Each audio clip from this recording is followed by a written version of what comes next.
danes bomo trening. Dober dan. Dober dan. Mira se mi pa je naučila skakati v višino. Prav, pa vam bomo pa mi pokazali, sicer višina je bolj za starejše. Mislim, usmerjamo jih, ko smo starejši, mlajši, treniramo še vsi vse, se učimo še vsega, zato da se popolnoma razvijemo, da preprečimo poškodbe, ampak mi bi vam danes vsem pokazali, kako mi se učimo tekati, kako se mi razvijamo sposobnosti za skok v višino, pa še potem različne tehnike. A pa ne trenirate skoka v višino že od malega? Pravzaprav ne. Mi se učimo samo elemente skoka v višino oziroma razvijamo gibalne sposobnosti. A se lahko danes tudi pridruživa treningu? Medtem, ko mladinci trenirajo, se ogrevajo na klasičen način, bomo mi se ogrevali malo drugače. Mi se ogrevamo z igro. Se bomo šli kar bratec Rešime znotraj označenega polja. Imamo že dva določena, ki bosta lovila, pa bomo kar štartali. Dajmo, ajde, akcija!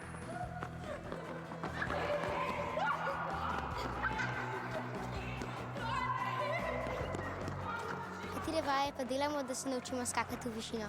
Najprej se naučimo pravilno teči, delamo šolo teka, potem pa zato, da se mi naučimo pravilno drivati, pa boljše drivati, delamo pa še razne vrste poskokov. Najprej je pomembno, da znamo pravilno delati z rokami. Roke pokrčimo, so malo več kot v pravem kotu in se premikajo, tle v ramenih se zibajo. Gremo hop, hop, hop, hop, bravo, odlično. Tako, zdaj pa bomo začeli zraven stopati na prste. Tako, noge odlepimo od tal. Pa smo, nizki skip, velja? Zdaj pa še krivina. Ker je krivina, se moramo tudi ustrezno nagniti. To bomo naredili kot motoristi. Z notranjo ramo bomo šli mečke naprej, zunanja raba bo gor, mi se bomo na krivino naslonili in pazili, da roke še zmeraj delajo pravilno. No, izvolite, pramo.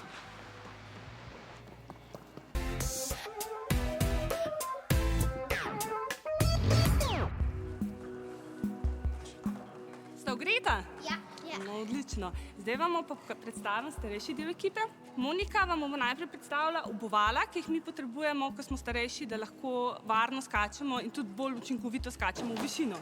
To so čevlji za skok v višino, ki imajo špice na prstih in na petah.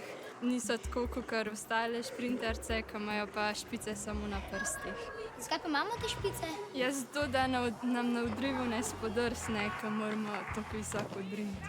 Poleg tega so, če dobro pogledate, precej močen čevelj.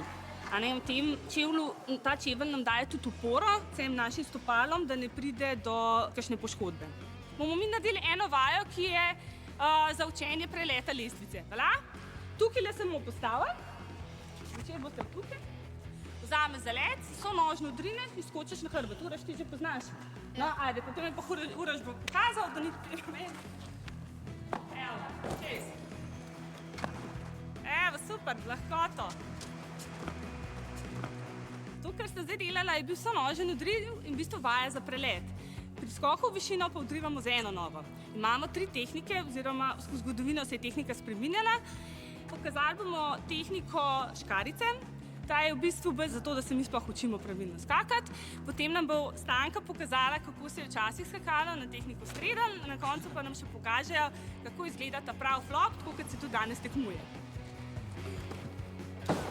Zakaj ona dva tečeta z druge strani? To, ker odrivata z drugo nogo. Oba odrivata z desno nogo, medtem ko Živa, Patrik in Eva odrivajo z levo nogo. Patrik ima tudi pravilno že izmeren zalet.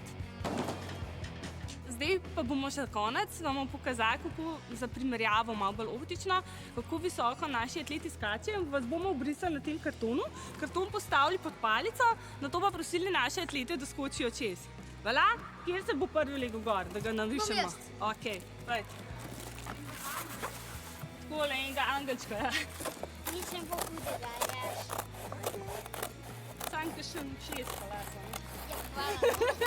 Tako, zdaj smo hrbtologa prerisali, preštimali, bomo pa spustili naše najboljše atlete, da vas probajo preskočiti. No pa dajmo videti, če bojo zmogli. Za konec pa še disciplina preskoči hrbtologa. Izvoli, Patrik.